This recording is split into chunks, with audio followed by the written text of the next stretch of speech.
Hello friends, welcome to the new episode of my channel. আমি অরিত্র। এখন এই ভিডিওর মধ্যে আমরা কিছু লেটেস্ট আপডেটস নিয়ে কথা বলবো এবং একটা ট্রেলার রিভিউ করবো ভিডিওর শেষে। তো সবচেয়ে প্রথম যে আপডেটটা উঠে আসে সেটা হচ্ছে স্পিরিট ছবিকে কেন্দ্র করে।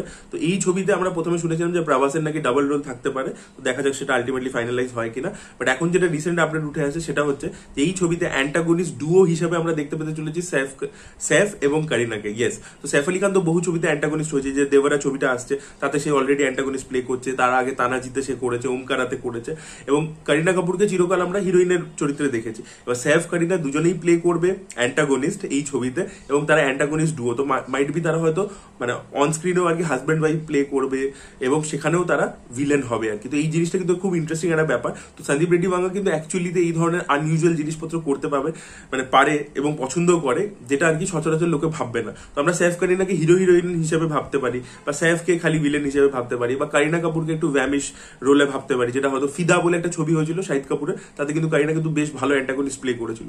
কিন্তু এদেরকে যে একটা ডুও হিসাবে মানে যারা অফ স্ক্রিন পেয়ার তাদেরকে অন স্ক্রিনে মানে রোমান্টিক ডুও হিসেবে আমরা দেখেছি, বাট ভিলেনিয়াস ডুও এটা কিন্তু কেউ ভাবতে পারে না। তো সেটা কিন্তু সন্দীপ রেড্ডি বাংলা এই ছবিতে করতে চলেছেন। দেখা যাক কতটা ইন্টারেস্টিং হয় সেই ব্যাপারটা।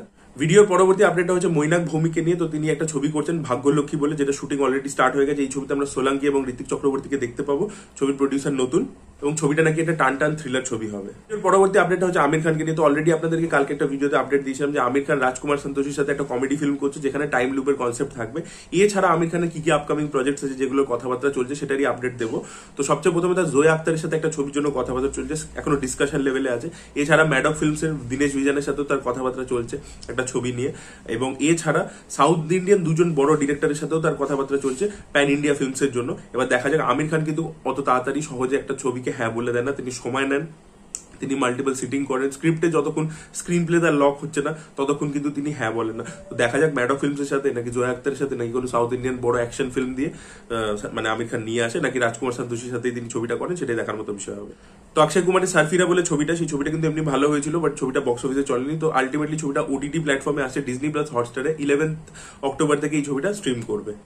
ভিডিওর পরবর্তী আপডেটটা হচ্ছে রজনীকান্তের ছবি ভেটেয়ানকে নিয়ে। তো ভেটেয়ান ছবিটা যখন রিলিজ করবে 11 অক্টোবর, সেই দিনকে এটার সাথে অ্যাটাচ থাকবে, যেহেতু ওটা লাইকা প্রোডাকশন প্রডিউস করছে। এবং অজিত কুমারের আপকামিং ছবি ভিডিয়া মুয়ার্চি, সেই ছবিটাও কিন্তু লাইকা প্রোডাকশনই প্রডিউস করছে। তো সেই ছবির যে গ্লিমস সেটা অ্যাটাচ থাকবে ভেটেয়ানের সাথে। ইয়েস, এবং সেটা কিন্তু মানে সিনেমাটা শুরু হওয়ার সময় না, ইন্টারভেল ব্লকটার আগে কিন্তু এটাকে রাখা হবে, মানে ইন্টারভেলের যে ব্রেক হবে সেই সময় আর কি এই গ্লিমসটাকে দেখানো হবে, এরকমই শোনা যাচ্ছে। তো দেখা যাক আলটিমেটলি হয় কিনা। আর দ্বিতীয় যে আপডেটটা উঠে আসছে ভেটেয়ান থেকে, যে তামিল ভার্সনটা, তাতে অমিতাভ বচ্চনের ডাবিং করেছিল হচ্ছে প্রকাশ রাজ, এবং সেটা কিন্তু ফ্যান্সরা খুব একটা ভালোভাবে নেয়নি।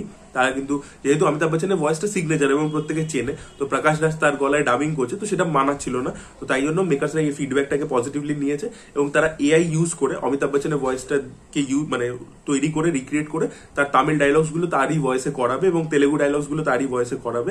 আর অমিতাভ বচ্চন হিন্দির জন্য তো নিজেই ডাবিং করেছে। তো এটা কিন্তু তামিল সিনেমা খুব ভালো করে, যে রিলিজের আগেই ট্রেলারের কি ফিডব্যাক রয়েছে সেখান থেকে কিন্তু তারা অলরেডি ফিডব্যাক নিয়ে সেই চেঞ্জেস গুলো করে। যে এটা কিন্তু বিজয়ের যে ছবিটা এলো গ্রেটেস্ট অফ অল টাইম, সেখানে যে গ্রাফিক্স নিয়ে আর কি থালাপতি ইয়াং লুকটা নিয়ে অনেকের কমপ্লেন ছিল, সেটা সোশ্যাল মিডিয়াতে অনেক লোকে বলেছিল, ফ্যান্সরা সরব হয়েছিল।